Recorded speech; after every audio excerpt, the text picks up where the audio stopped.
we will have the solution of the chapter 6, that is your square and square root. First of all, this is from the NCERT textbook, exercise 6.1. The first question is written, question number 1, what will be the unit digit of the squares of the following or given numbers? My dear, for this question, the answer is very simple, that we have to not make a square of the entire number, only we have to check the unit place. So we have to check 1 2 9 3 4 likewise, and whatever the squares their unit digit is there, that is suitable for this. Suppose it is 81 and the unit place for 81 is 1, so what will be the unit digit of the square of 81? That is 1. 272, the unit digit is 2, so what will be the unit digit of its square? That is equal to 4. 2 2 is 4. 981, so unit digit is 1. 339, and likewise we can say 416. 7 is 49, so can we write 9? 8 8 is 64. 0 6 and it's 5.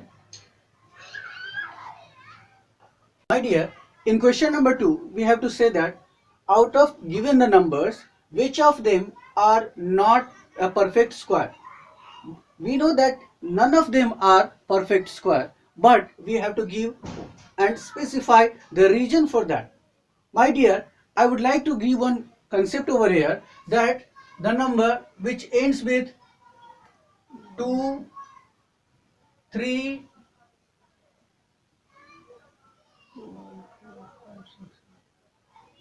we know that 0, 4, 5, 6, 9. These are having the perfect square. Whereas when the unit place is except these, it means 2, 3, 7 and 8. Then it is a not perfect square. Because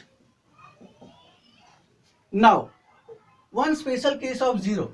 0 should be always in the even numbers.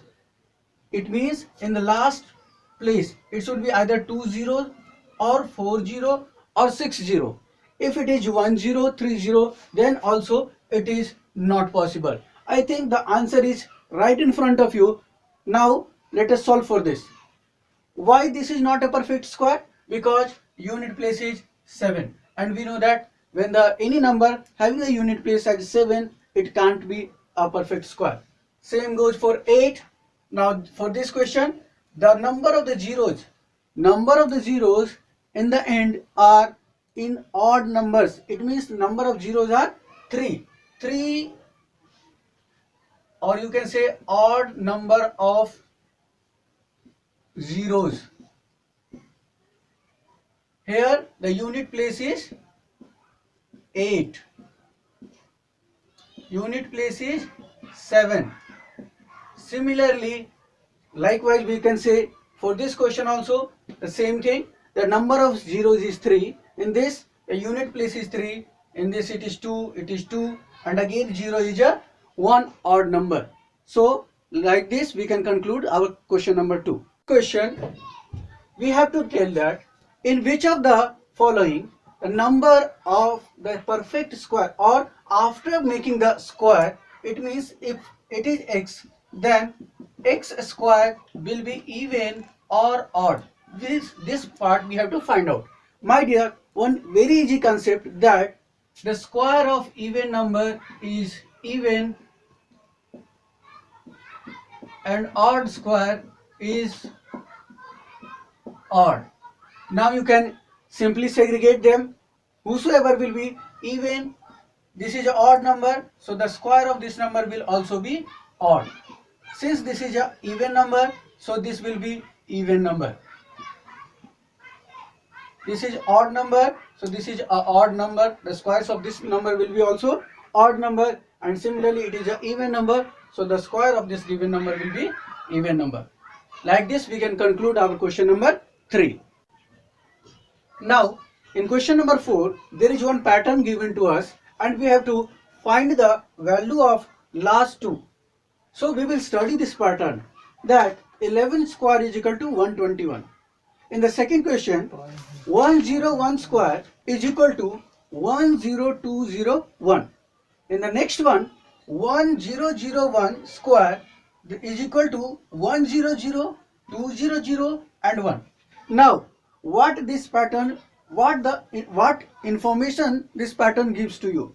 That if it is not even a single zero, there is no zero. If it is 10, there is a followation of 10. If it is 20, then between 1 and 2 there is a 2 zeros. Likewise, in this question, if there are 4 zeros, then how many zeros should be there? 1, 2, 3, 4, 2, and after that again 4 0. This is our required answer. Whereas here it is 1, 2, 3, 4, 5, 6 0. So after 1 and 2, between 1 and 2 there will be 6 zeros. 1, 2, 3, 4, 5, 6. After that this 2 will come. Again 6 0. 1, 2, 3, 4, 5, 6, and last finally it will be 1. Now question number 5 is similar to the 4, that you have to study the pattern and you have to understand and write. Now 6, a different pattern is there, so I am dealing with the question number 6. Here 1 square plus 2 square plus 2 square is equal to 3 square. In the next, it is 2 square plus 3 square, and this is 6 square and this is 7 square. From where we have got some relation between these two and these two. It is 1 into 2 is equal to 2, and it is just next to 2. It means 3 plus 1. I am explaining this part. It is n square plus n plus 1 whole square, and finally it is n into n plus 1 whole square. This is equal to n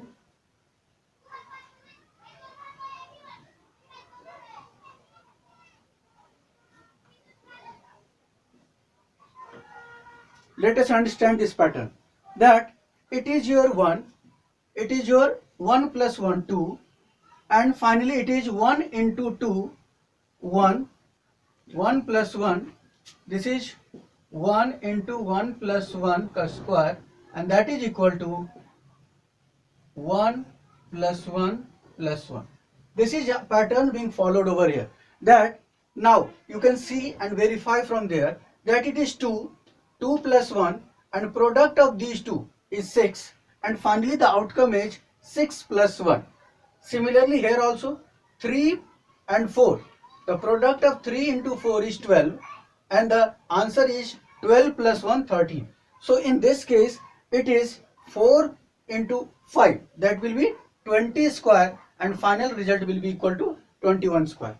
Now my dear, if it is 30, so we don't have to worry, we have to just divide 30 by 5, we will get the answer as 6 square. Now the last pattern, there is 2 columns which is blank, so we can fill it as 6 and 7. 6 into 7, that is equal to 42. Finally the answer will be equal to plus 1, that is 43 square. Question 7. This is question number 7, and we have to find the sum of 1 plus 3 plus 5 plus 7 plus 9. Similarly here 1 plus 3 plus 7 dot dot dot till 19, and you can see that these all are the sum of odd numbers. My dear, there is one direct formula for this, that sum of odd number, I am writing here, sum of odd numbers is equal to n square. Now what is n? I am not knowing about this n. What does this n signify? Then here n is number of odd numbers. Now suppose this series is too long that I cannot count the n. Then how to find this n? So firstly we will learn how to find the value of n. What is your first number? Always it is first 1, and the last number. To find the value of n, n is equal to last number plus 1. This is last number plus 1 divided by 2, because you know that in between there is one even numbers also. So we have to remove that part. So here in the question number first, for question number first, if I take the last number as 9, n is equal to 9 plus 1 divided by 2, that is equal to 5. So what will be the value of 1? That is equal to n square, and that will finally give our result 5 square, and this is equal to 25. So I can directly write to here that it is equal to 25. Similarly, if I go for question number 2, what is the value of n? N will be equal to 19 plus 1 divided by 2, that is equal to 20 divided by 2, cancel, we will get 10. So what is the sum of the question number 8?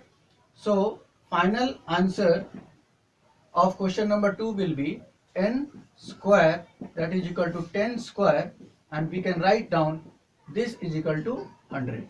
Similarly, my students can try the third part, that will be equal to 23 plus 1, that is equal to 24, and 24 divided by 2, that is equal to 12. This is the value of n. So what is the final answer? That will be your n square. 12 square, that is equal to 144.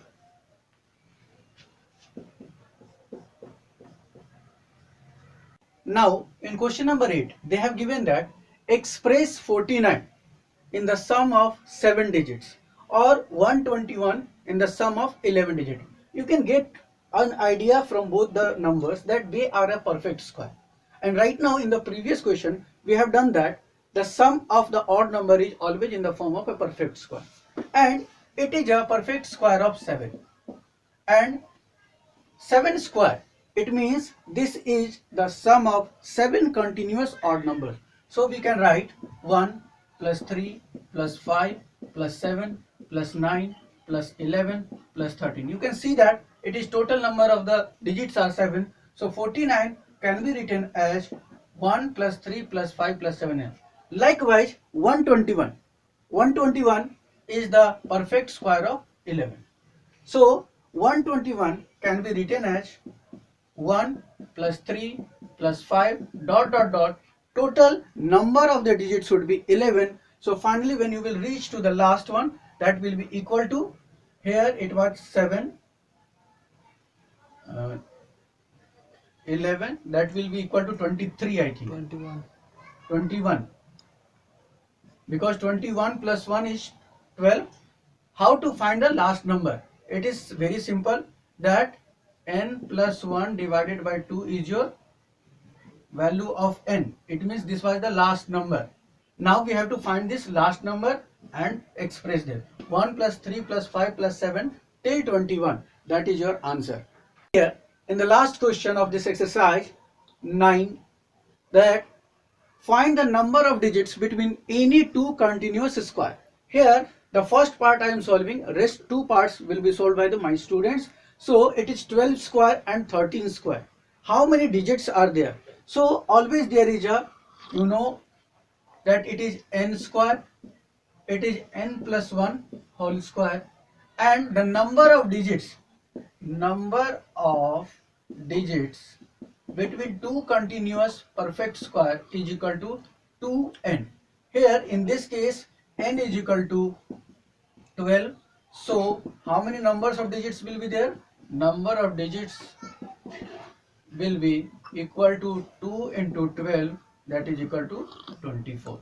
Similarly, simply you have to multiply with the 2 to the smaller number and you will get the answer. Thank you. Very short, we will have the exercise 6.2.